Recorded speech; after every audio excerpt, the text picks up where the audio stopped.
Hello children. Having to talk about Mahatma Gandhi in an era where criticizing him has become a fashion is both significant and difficult. Let us keep aside for a while that attitude which focuses on a small black dot in a large white sheet.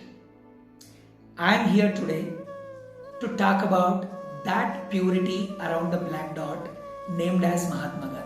Being in that generation which has a lot of bright future ahead, you have a lot to learn from Mahatma Gandhi's life. And the first one of it, according to me, is identifying right self-ideals and being true to them. Once a blind woman came to Mahatma Gandhi's Satyagraha ashram and she insisted on getting a livelihood from the ashram. The managers of the ashram explained her clearly that is not a place for beggars. They told, you will have food here only if you are ready to work. You have to earn your own food.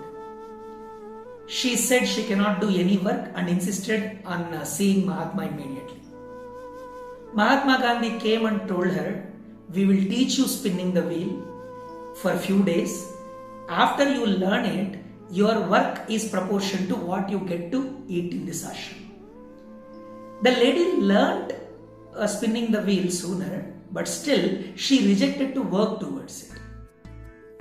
Believe me or not, Mahatma took her permission, held her hand, all the way he walked her to the gate and handed over to the manager of a home for the blind whom he has already taught, and told her clearly, go there, they will take care of you nicely, but this is not a place for you.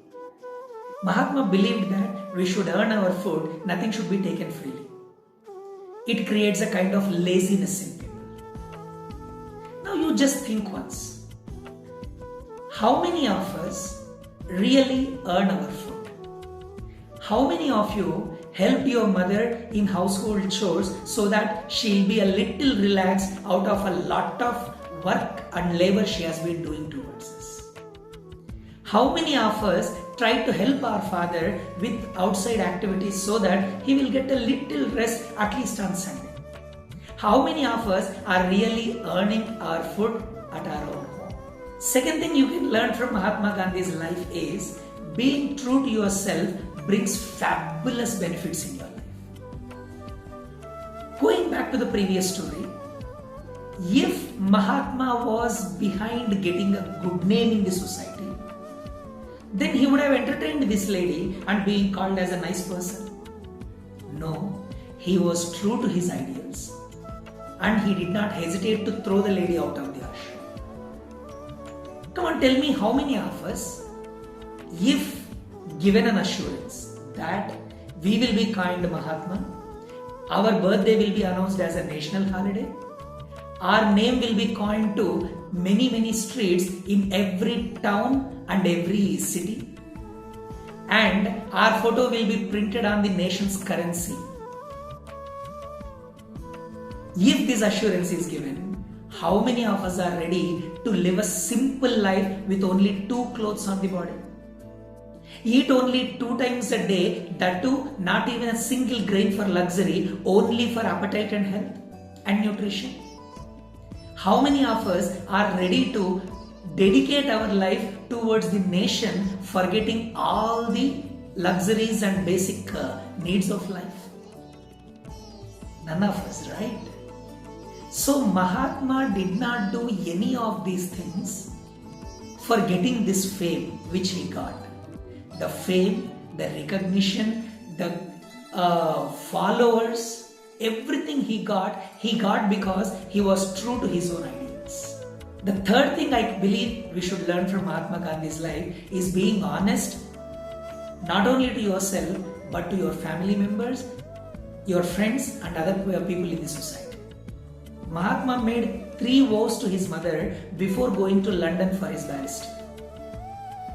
Oath number 1, he would never touch alcohol. Oath number 2, he would never eat meat which is against their religion and dharma. And oath number 3, he would never be immoral to women. Mother was afraid this guy would lose his morals after going to London. She was not ready to send him. So in order to go to London, he made those promises to mother. Now soon after he finished his barrister in London, he would have become free from those oaths and he could have done anything that he liked.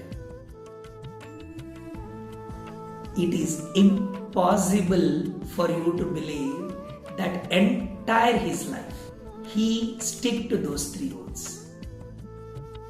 I promised my mother once, so I'll be honest to it for a lifetime. Do you think it is really possible for us? If it is possible, you are another Mahatma. I'm telling you that is simple. We wait for the invigilator to move away so that we can seek friends' help or copy from any material available during our examinations. We wait for our mother or father to move out of home so that we can stop studying. Why can't we be honest towards the promises we made to our parents? Why can't we be honest towards the promises we make to our teachers? And being honest like that is going to improve our life and is going to make us Mahatma eventually. He did not get all those great credits that we are giving him today just like that. It needed a very strong willpower. It needed a very strong determination not to be mediocre and to be different and to be very true, very honest, very sincere to what he has believed. And that's why he has become Mahatma. Though not we try and reach his levels, if we could at least maintain certain principles like this in our life, we can change our life to a great extent. Believe me, success is ahead of you. Only thing is, you need to learn from great people why and how they could become great. And Mahatma Gandhi is one such fabulous example, children. And as Einstein said, future generations may not believe that one such person existed. But you guys should believe these things and pass it on to your further generations also. Happy Gandhi Jayanti to all of you.